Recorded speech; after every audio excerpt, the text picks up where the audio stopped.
Routine की cleaning तो हम लोग करते ही रहते हैं, लेकिन जब कोई ख़ास ओकेजन आता है तो उसकी डीप क्लीनिंग भी बहुत ही ज़रूरी है। इसी तरीके से अब रमज़ानुल मुबारक बहुत करीब आ रहा है और उसकी डीप क्लीनिंग का मकसद सिर्फ यही है कि हम अपनी इबादत सुकून से कर सकें और किसी किस्म का कोई खलल पैदा ना हो। अस्सलामुअलैकुम everyone, welcome back to my channel. I hope आप सब बिल्कुल ठीक होंगे। मैं भी बिल्कुल ठीक हूँ अल्हम्दुलिल्लाह। सबसे पहले तो मैं एक चीज़ क्लियर कर दूँ, आप लोग सोच रहे होंगे कि मैं रमज़ान की डीप क्लीनिंग बहुत लेट कर रही हूँ, रमज़ान बहुत करीब आ रहा है।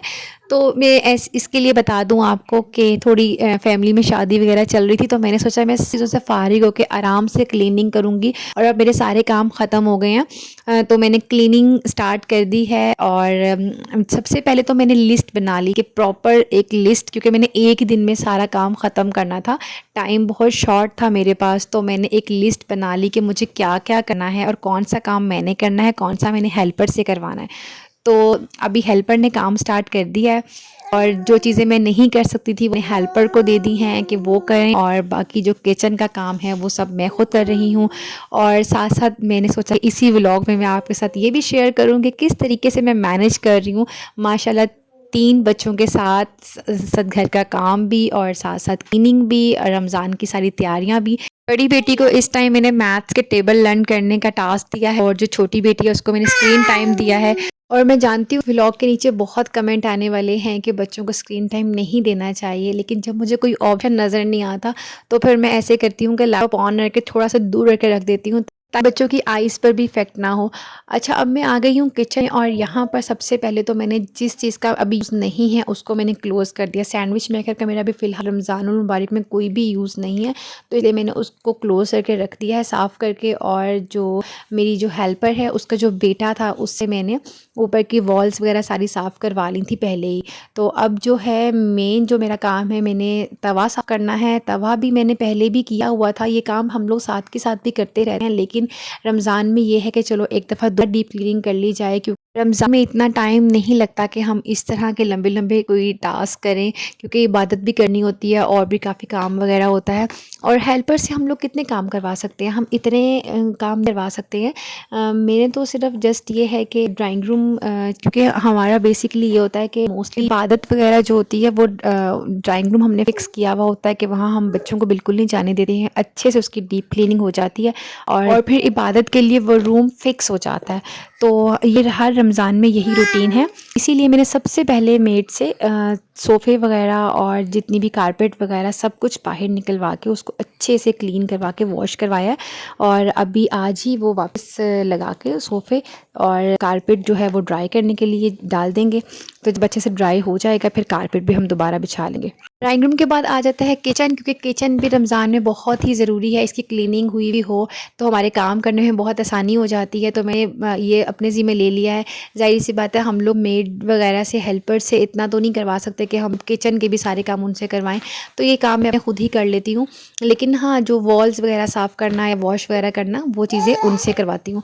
तो अभी यहाँ पर मशीनरी साफ़ कर रही हूँ और उसके अलावा मैंने आज का जो मेरा मेन काम है, एक तो स्टोव साफ़ करना और दूसरा फ्रिज साफ़ करना, क्योंकि फ्रिज के अंदर अभी फिर कल मैंने कुछ चीज़ वगैरह बना के फ्रीज़ करनी है। अगर वो पहले से ही किया हुआ होगा तभी मैं उसके अंदर ईज़ी चीज़ें फ्रीज़ कर दूँगी, नहीं तो वरना बाद में पूरा महीना वो खाली नहीं होगा और फिर उसकी क्लीनिंग करना बहुत मुश्किल हो जाएगा।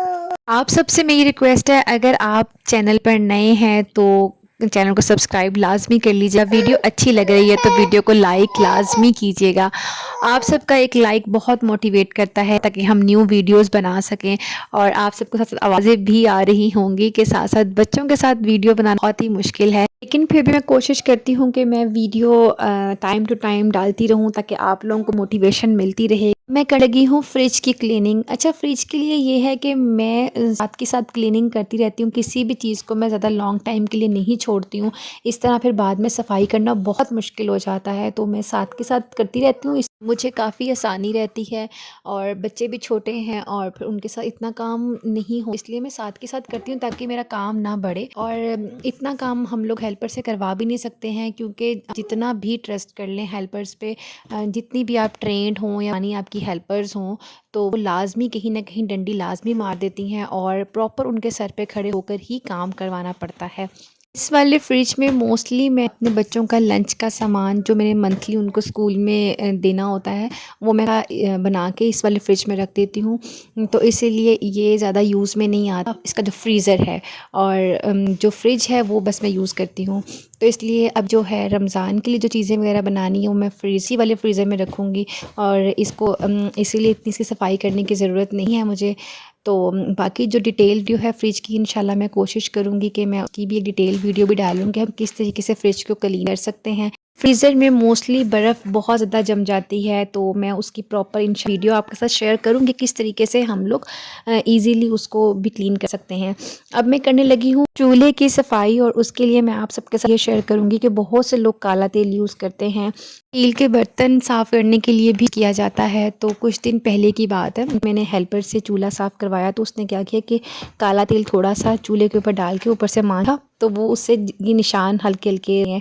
चूल्हा तो साफ़ हो गया, चमक गया, लेकिन निशान वैसे के वैसे ही हैं। तो आपसे मैं ये कहूँगी कि आप लोग काला तेल को चूल्हे पे ना यूज़ करें। किचन का सारा काम हो गया है अल्हम्दुलिल्लाह और इतने में जो हेल्पर हैं उन्होंने कार्पेट और रग वगैरह भी वॉश करके छत पे डाल दिया। तो अब बस ये काम है कि सोफ़े वगैरह ड्राइंग रूम में रखने हैं, बस कर्टन वॉश करने वाले रह गए हैं वो मैं ऑटोमेटिक में डाल दूँगी और फिर कल इंशाल्लाह आयरन करके कर्टन भी लगवा लूँगी। तो मैंने सोचा कि साथ के साथ गाड़ी भी साफ़ करती हूँ, क्योंकि कल को मैंने जब साफ़ करवानी है फिर दोबारा से सारा जो पोर्च है वो दोबारा से गंदा हो जाएगा। तो बेटर यही कि मैं आज ही ये वाला काम भी ख़त्म करूँ। बस ना टेंशन लगी रहती है कि कोई काम क्लीनिंग वाला या फिर वॉश करने वाला रह ना जाए, क्योंकि फिर कल को फिर दोबारा से सारा कुछ करवाना पड़ेगा। मैंने इसीलिए आज ही ये वाला काम भी ख़त्म करवा लिया। अब ये काम ख़त्म हो गया तो इंशाल्लाह कल जो होगा वो फिर मैं कोशिश करूँगी कुकिंग वाला काम अपना कल फिनिश कर लूँ। तो अभी मैं आपको दिखाती हूँ कि माशाल्लाह ड्राइंग रूम बहुत नीट एंड क्लीन हो गया है। सोफ़े वगैरह सब अच्छे से क्लीन करवा लिए थे, हर क्लीन हो गई है अल्हम्दुलिल्लाह और कर्टन भी इंशाल्लाह कल लग जाएंगे, ऐसे वॉश होके प्रेस होके वो भी लग जाएंगे। टाइम हो गया बहुत ज़्यादा, व्लॉग काफ़ी लंबा हो गया, इसीलिए मैं अपनी वीडियो को यहीं एंड करती हूँ। मिलते हैं अगली वीडियो में, तब तक के लिए अल्लाह हाफ़िज़।